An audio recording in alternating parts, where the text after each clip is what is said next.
Assalamualaikum warahmatullahi wabarakatuh. Alhamdulillahi wa kafa, assalatu wassalamu ala sayyidina Muhammadin al-Mustafa wa ala alihi wa ashabihi ahli sidqi wal wafa. Sahabat Baznas yang dimuliakan Allah Subhanahu wa ta'ala, kita sudah sampai di penghujung Ramadan. Sebentar lagi kita akan merayakan kemenangan, merayakan Idul Fitri, merayakan Lebaran. Satu pertanyaan yang patut kita ajukan untuk diri kita sendiri, bukan untuk orang lain. Sebagai bentuk introspeksi diri atas seluruh rangkaian amaliyah Ramadan yang kita lakukan. Baik puasa, sedekah, tarawih, tadarus, dan lain sebagainya, seluruh rangkaian amaliyah yang kita persiapkan yang sudah kita lakukan. Pertanyaan itu adalah, seberapa besar puasa dan seluruh rangkaian ibadah di dalamnya berpengaruh pada perubahan diri kita semua. Sahabat Baznas, saya kira ini penting pertanyaan ini dijawab oleh kita masing-masing. Tidak usah pakai suara menjawabnya, silakan dijawab di dalam lubuk kolbu masing-masing, di telaga jiwa masing-masing, di keheningan hati masing-masing. Kalau saya hari ini berusia 40 tahun, dimulai dari masa akil balik usia 15 tahun, berarti saya sudah melewati Ramadan 25 kali. Pertanyaan bagi saya pribadi, 20 kali melewati Ramadan itu, perubahan apa yang sudah saya rasakan dengan ibadah Ramadan yang saya lewati? Atau jangan-jangan kita termasuk kepada apa yang dinyatakan oleh Rasulullah, "Rogima anfu rajulin idza dakhala alaihi Ramadan thumma salafa walam yughfar dunubuh." Merugi seseorang, hina seseorang, copot hidungnya, al-ihana, hinalah seseorang. Idza dakhala alaihi Ramadan, kalau datang kepadanya bulan suci Ramadan, thumma salaha, kemudian Ramadan selesai, puasa usai, Idul Fitri datang, Lebaran tiba, pakaian baru sudah dibeli, opor ayam sudah dimasak, ketupat dihidangkan, walam yughfar dunubuhu, tetapi dosa-dosa orang yang didatangi oleh bulan suci Ramadan itu tidak diampuni oleh Allah Subhanahu wa ta'ala. Nauzubillahi min dzalik. Ini pertanyaan mendasar yang perlu dijawab oleh kita masing-masing. Artinya, seberapa besar Ramadan itu, puasa dan seluruh rangkaian di dalamnya, membentuk dan merubah karakter kita semakin baik. Sahabat Baznas yang dimuliakan Allah Subhanahu wa ta'ala, ada satu ayat di dalam surah Al-Baqarah yang sangat menarik untuk kita perhatikan berkaitan dengan sejauh mana puasa itu mampu membuat diri kita bertransformasi menjadi semakin baik. A'udzubillahi minasyaitonir rajim. Innallaha la yastahyi ayyadriba mathalan ma ba'udatan fama fawqaha. Sesungguhnya Allah la yastahyi, tidak pernah merasa malu, ayyadriba mathalan, untuk membuat satu perumpamaan. Mathalan ma ba'udatan, seperti sebuah lalat. Fama fawqaha, ataupun lebih sederhana, lebih kecil, lebih atomik, lebih mikroskopik dibandingkan hanya sekedar lalat.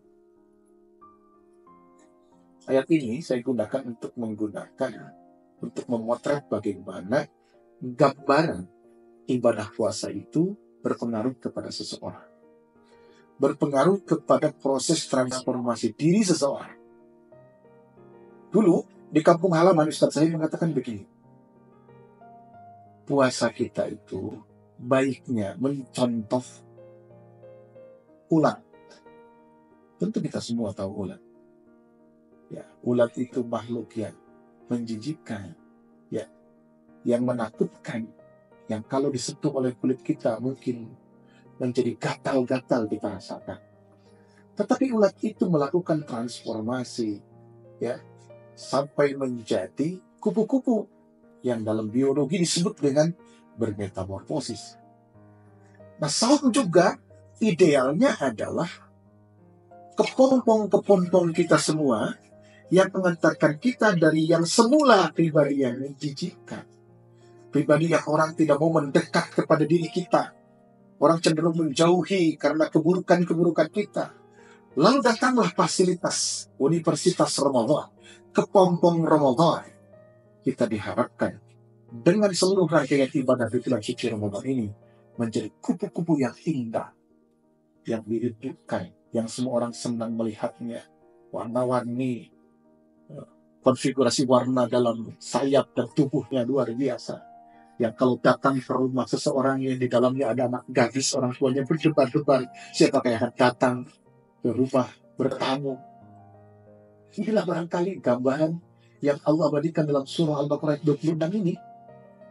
Allah tidak akan pernah merasa malu. Artinya Allah tidak pernah sia-sia menciptakan sesuatu untuk menjadi tahlil, menjadi pelajaran bagi kita semua, termasuk berpuasa di dalamnya. Jadi puasa ini idealnya membentuk diri kita menjadi semakin baik.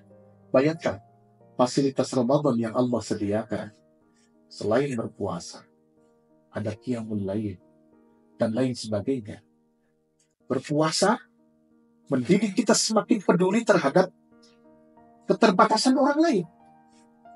Jangan sampai ada sebuah nyanyian yang diharamkan oleh Allah, ada musik yang diharamkan oleh Allah Subhanahu wa Ta'ala, adalah musik yang lahir dari dentingan piring yang bertemu dengan garpu dan sendok kita, lalu didengar oleh orang yang kelaparan malam itu tidak bisa makan.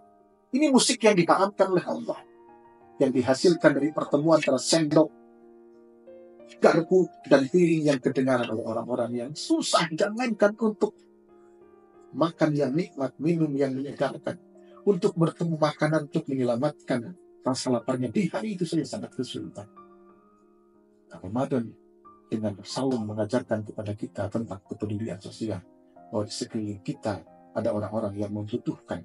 Jangan sampai perut kita kalau kita pegang itu kerasnya sama dengan jidat kita, sementara orang di samping kita, di sekeliling rumah kita menangis, menahan lapar dan dahaga. Ini yang pertama. Yang kedua tentang qiyamul Ramadan, menghidupkan malam-malam bulan suci Ramadan. Ya. Ini mengajarkan kepada kita harus tetap terjaga untuk menerima saluran rahmat dan karunia Allah. Karena para ulama mengatakan bagaimana keutamaan fadilah beribadah di malam-malam yang kita mengerti, yang kita lewati. Artinya, ibadah ini mengajarkan kepada kita qiyamul Ramadan ini, menghidupkan malam-malam di bulan suci Ramadan ini, idealnya terbawa kepada bulan-bulan setelah Ramadan. Jangan sampai selama Ramadan kita bersemangat melakukan kebaikan, menghidupkan malam, tapi selesai Ramadan, selesai semuanya. Berikutnya apa? Di ujung bulan suci Ramadan ada kewajiban kepada setiap orang yang punya kelebihan. Selain untuk memenuhi kebutuhan dasar dirinya adalah mengeluarkan zakatul fitri atau zakat fitrah kita kenal. Ini adalah bentuk ekspresi ketaatan secara spiritual vertikal kepada Allah, di saat yang sama juga adalah bentuk kepedulian sosial kita kepada orang-orang yang ada di sekeliling kita semua. Jadi, puasa Ramadan, fasilitas Ramadan yang Allah siapkan, laksana universitas, laksana kepompong bagi seekor bulan, mestinya mengantarkan kita kepada pribadi yang diinginkan Allah dengan datangnya ibadah Ramadan ini. La'allakum tattaqun, supaya kita menjadi pribadi-pribadi yang bertakwa. Sahabat Baznas, semoga saum kita tahun ini menjadi saum terbaik dalam sejarah panjang hidup kita semua. Amin ya Allah ya Rabbal Alamin. Kurang lebih yang mohon dimaafkan. Wallahul muwaffiq ila aqwamit thoriq. Wassalamualaikum warahmatullahi wabarakatuh.